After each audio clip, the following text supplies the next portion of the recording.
Delhi lock cities లో ఈ రోజు డే 14. టెర్రస్ పైకి వచ్చి చాలా రోజులైందని నిద్ర లేగానే ఫస్ట్ టెర్రస్ పైకి వచ్చా. టెర్రస్ పై నుంచి ఎర్లీ మార్నింగ్ వ్యూ చూస్తే చాలా ప్లెజెంట్ గా ఉంది. ఈ సమ్మర్ లో టెంపరేచర్ చూస్తే ప్రతిరోజు 40 డిగ్రీస్ దాటుతుంది. అంత టెంపరేచర్ తట్టుకోవడం మన వల్లే అవ్వదు. ఇక పక్షులు ఎలా ఉంటాయేమో అని 2 ప్లాస్టిక్ చిన్న బకెట్స్ లో వాటర్ తీసుకెళ్లి టెర్రస్ లో 2 కార్నర్స్ లో పెట్టా. ఆ వాటర్ బకెట్ పడిపోకుండా ఇటుక రాయలు సపోర్ట్ గా పెట్టా. నేను టెర్రస్ పైన అని కింద నుంచి పిల్లలు చూసి నేను ఏం చేస్తున్నానో చూద్దామని పైకి వచ్చారు. పైకి వచ్చి వాళ్ళు ఏం అడుగుతున్నారో మీరే వినండి.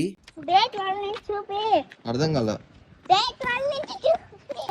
నా వీడియోస్ వాళ్ళు డే 12 నుంచి చూడలేదని వీడియో చూపి అని అడుగుతున్నారు. వాళ్ళు అలా అడుగుతుంటే నాకు చాలా హ్యాపీ అనిపించింది. కనీసం నా వీడియోస్ వీళ్ళకైనా నచ్చుతున్నాయి చాలు. ఇంకా అక్కడ నుంచి క్రికెట్ ఆడదామని స్కూల్లోకి వెళ్తే అక్కడ ఎవరు ఆడట్లేదు. అందరూ బిర్యానీ తెచ్చుకొని తిందామన్నారు. సరే అని విద్యాలయానికి వెళ్ళి బిర్యానీ తీసుకొచ్చి అందరం తినేసాము. టేస్ట్ అయితే పర్లేదు. అందరం తినేసి ఇంటికి వెళ్ళిపోయాము. ఇంటికి వచ్చాక మా నానమ్మ వాళ్ళ అమ్మని చూడాలంటే మా నానమ్మని తీసుకొని వాళ్ళ అమ్మ దగ్గరికి స్టార్ట్ అయ్యాము. మా నానమ్మకే 75 ఇయర్స్ ఉంటాయి. ఒక్కసారి వాళ్ళ అమ్మకి ఎన్ని ఇయర్స్ ఉంటాయో గెస్ చేయండి. ఎన్ని సంవత్సరాలు ఉంటాయి నీకు? 100 ఉన్నాయా?